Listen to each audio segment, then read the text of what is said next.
Filmfare हो या कोई भी बड़े से बड़ा अवार्ड हो, मेरिसा से हो, वो कोई मायने नहीं रखता, सब पानी पीते हैं। ये इस देश के कुछ शक्तिशाली लोगों को जो उन्होंने अपना हुनर दिखाया है, जो उन्होंने अपनी लड़ाई लड़ी है इस देश के लिए और अपने लिए खास तौर पे, उसका ये आज परिणाम है और एक उपहार है जो उनको हम लोग अपनी तरफ से दे रहे हैं। ये अवार्ड है जिसको इन लोगों को दिया जाएगा। तो सबसे पहले जो नंबर पर आते हैं वो है झूठ, मक्कारी, अपनी बातों को बदलना, यू टर्न लेना और किसी की भी कसम खा लेना और टांगा, टट्टू, ठेला, स्कूटर, रिक्शा वालों से पिटाई खा लेना, शाही गिरवा लेना और पठानकोट में बोल देना कि हिंदुस्तान की फौज में सबसे ज्यादा जो सैनिक हैं यहीं से जाते हैं, बड़े बहादुर होते हैं, हमें उन पे गर्व है। और अगले ही दिन उत्तराखंड में जाकर यही बात फिर दोहरा देना कि उत्तराखंड से जो सैनिक जाते हैं हमें उन पे गर्व है, सबसे ज्यादा वही जाते हैं। तो ऐसे महानुभाव, ऐसी महान हस्ती को जिसने कहा था कि मैं 2 कमरों के मकान में रहूंगा, जो आज बड़े बंगले में विराजमान है, जो अपनी बात को पलटने में माहिर है, आइए स्वागत करते हैं मिस्टर केजरीवाल का। दोस्तों, दूसरे नंबर पर आते हैं हमारे देश के सबसे होनहार, जिनको युवा कहा जाता है। अब मालूम नहीं 50 साल के बाद कौन कितना युवा रहता है, लेकिन वो ऐसे हैं कि आटे को लीटर में बेच देते हैं, आलू से सोना निकाल देते हैं और लाल मिर्च खेतों में उगवा देते हैं और कहते हैं कि जब मैं सुबह मॉर्निंग वॉक पे गया था, तो कुछ भी जो भी है वो उसको अपने तरीके से कहते हैं। और सबसे बड़ी बात है कि उनके अंदर शक्ति है, उनके अंदर दृढ़ निश्चय है, वरना कोई भी बेल पर बाहर रहते हुए भी इतनी एकदम शक्ति के साथ, सच्चाई के साथ और इतने बढ़िया तरीके से नहीं बोल सकता कि मैं देश के लिए लड़ाई लड़ रहा हूं। तो दोस्तों, इन महानुभाव का नाम है राहुल गांधी। और दोस्तों, तीसरे नंबर पर आते हैं उनकी माता जी श्रीमती सोनिया गांधी जी। वो भी बेल पर बाहर है। उनके टाइम पर और मनमोहन सिंह जी के टाइम पर उन दोनों को इकट्ठा ही अवार्ड दिया जा रहा है। ये अवार्ड जो है उन दोनों को इकट्ठा ही दिया जाएगा, क्योंकि सबसे ज्यादा घपले, घोटाले और जो सबसे ज्यादा उल्टे सीधे काम उसी समय पर हुए। तो ऐसे महानुभावों को हमारा प्रणाम है, शत शत प्रणाम है और हम उनकी बोलते हैं सोनिया गांधी जिंदाबाद। इसके बाद आते हैं अखिलेश यादव जी। अखिलेश यादव जी एक ऐसे प्राणी हैं जो धीरे धीरे धीरे धीरे अपनी पूरी पार्टी पर कब्जा करके बैठ गए हैं। अपना चाचा हो, अपना पिता हो, सबको किनारे लगा दिया है, साइकिल पे खुद ही चले जा रहे हैं। देखिए, उन्होंने अपना चुनाव चिन्ह भी साइकिल लिया है। कितनी सादगी है। अब सादगी देखिए, घर बंगला कितना ही बड़ा हो उससे कोई फर्क नहीं पड़ता, करोड़ों अरबों रुपए हो उससे कोई फर्क नहीं पड़ता। मुलायम सिंह जी के जन्मदिन पर बॉलीवुड की लड़कियां नाचें या फिर इंग्लैंड से उनके आने के लिए बग्घी मंगाई जाए तो उससे फर्क नहीं पड़ता, वो साइकिल वाले हैं। तो ऐसे साइकिल वाले महानुभाव को जो हर चीज में तुष्टीकरण का खेल खेलते हैं, उनको शत शत प्रणाम और ये अवार्ड उनको विशेष रूप से दिया जाता है। बोलो अखिलेश यादव की जय। और अब इसके बाद आते हैं जो सबको ज्ञान का पाठ पढ़ा रहे हैं, अच्छी बातें बता रहे हैं, बुजुर्ग हैं और सबको आगे बढ़ने की कामना करते हुए अपने साथ लेकर चलने की बात कर रहे हैं।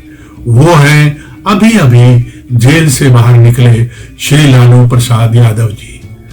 भैंसे, गायें उनको देखकर अपने टाट के पीछे छुप जाती हैं। उन्हें पता नहीं होता कि कब उनका चारा जो यहाँ से गायब हो जाए।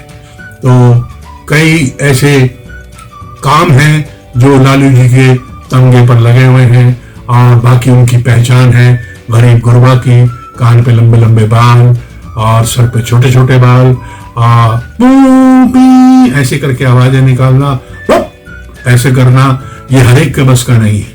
वो स्वयं में बहुत बड़े कलाकार हैं, और ऐसे कलाकार को, ऐसे शक्तिशाली जो हमारे व्यक्ति को हम देते हैं ये अवार्ड।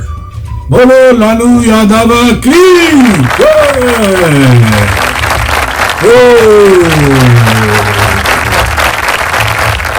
इसके बाद आते हैं जो है दिग्विजय सिंह साहब। दिग्विजय सिंह एक ऐसी हस्ती हैं जिनको खुद भी नहीं पता वो क्या बोल रहे हैं, और वो हमेशा ही हिंदुओं के प्रति कोई ना कोई ऐसा भाव जरूर प्रकट कर देते हैं जिससे हिंदुओं को जो है मन में चोट लगती है, और इसी का आनंद वो लेते हैं। जीवन आनंद का ही नाम है।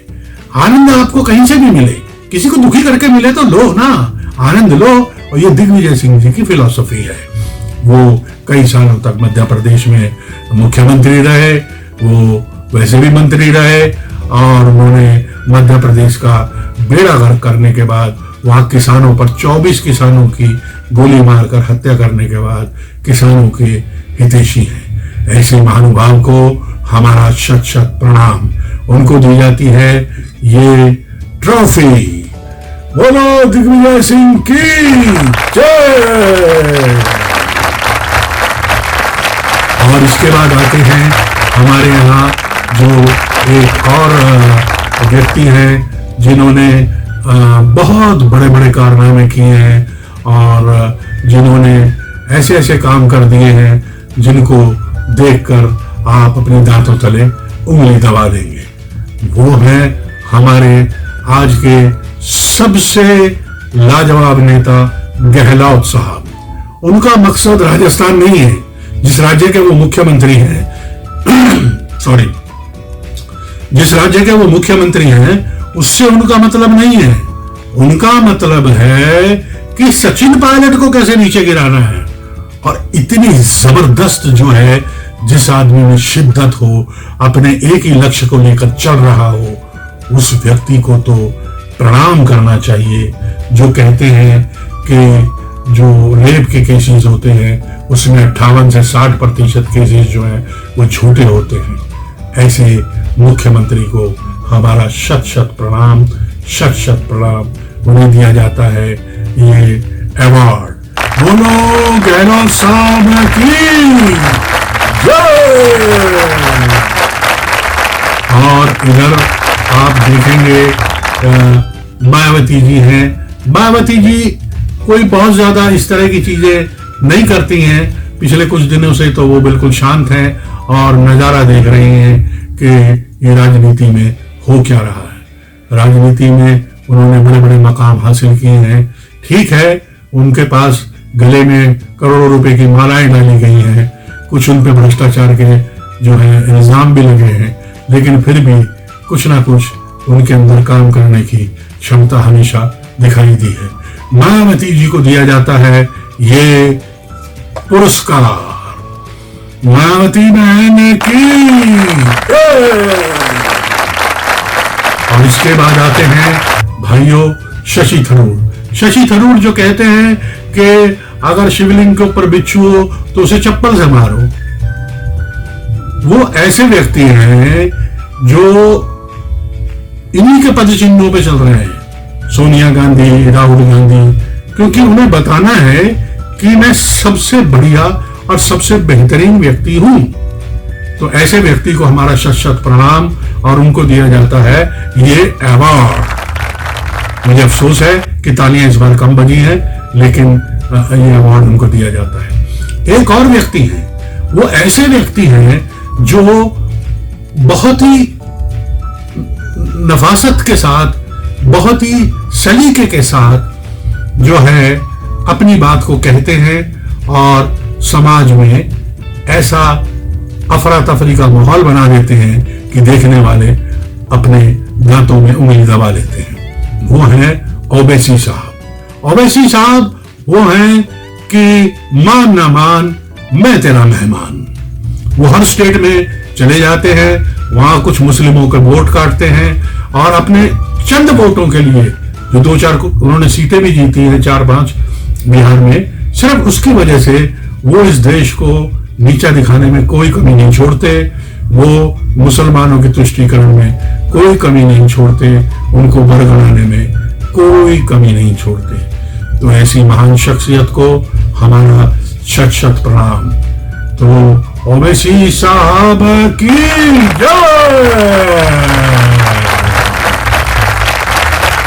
तो दोस्तों, इसके बाद हमारे यहाँ जो आते हैं वो है एक बहुत ही विचित्र और एक बहुत ही अपने तरह के सुलझे हुए व्यक्ति, जिनको कहा जाता है कि वो जो ठान लेते हैं वो करके छोड़ते हैं। वो है उद्धव साहब। उद्धव साहब पिछले दिनों अचानक ही बहुत ज्यादा सेकुलर हो गए, जबकि बाला साहब ठाकरे, जिनको सभी प्रणाम करते हैं, वो अपनी एक अलग दुनिया लेकर चलते थे।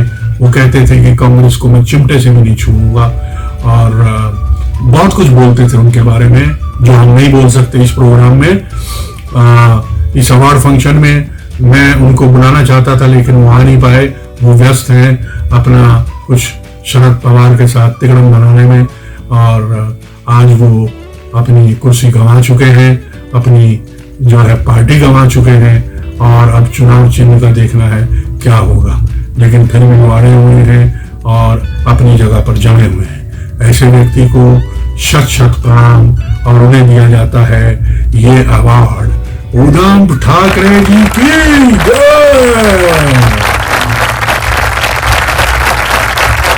इस तरह से दोस्तों बहुत से नेता, बहुत से शक्तिशाली व्यक्ति हैं।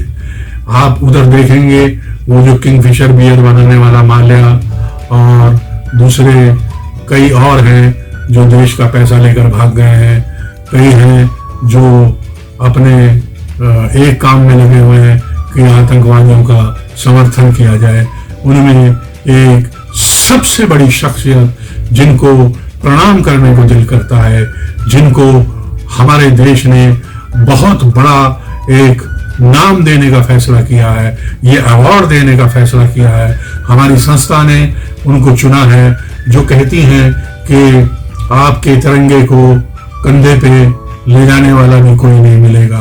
वो कहती हैं कि जो कश्मीर है वो एक जेल बन गया है और यहाँ पर लोगों को सताया जा रहा है, रुलाया जा रहा है। तो ऐसी शख्सियत को शत शत प्रणाम। वो अवार्ड लेने नहीं आ सकी, लेकिन उनकी जगह पर मैं फारूक अब्दुल्ला साहब, उनके भी कारनामे ऐसे ही हैं, तो उनको ये अवार्ड दे देता हूँ। मैं चाहूंगा कि वो आकर ये अवार्ड ग्रहण करें। महबूबा मुफ्ती की जय। तो दोस्तों, इस तरह से और भी कई नाम हैं जो हम इस बार नहीं ले सके क्योंकि हमारे पास बजट बहुत कम है और हमारे पास अवार्ड खरीदने के इतने पैसे नहीं है। ये चांदी का अवार्ड है, अब इतने पैसे हम कहाँ से लाएं? चांदी कहाँ से खरीदें? सोना चांदी तो सब ये खा गए। तो इसलिए अब हम जो है इस प्रोग्राम को, इस कार्यक्रम को यहीं स्थगित करते हैं। बीजेपी का भी नंबर आएगा अगली बार, क्योंकि उन्होंने भी कई नेताओं ने कारनामे किए हुए हैं, उनको भी ये अवार्ड जरूर दिया जाएगा। तो दोस्तों, अपना ध्यान रखिए और इन सब को अपना नमन करते हुए कहते रहिए कि मेरा भारत महान है, इसमें अब भी जान है, कोई इसे तोड़ नहीं सकता, हमें कोई मोड़ नहीं सकता। वंदे मातरम।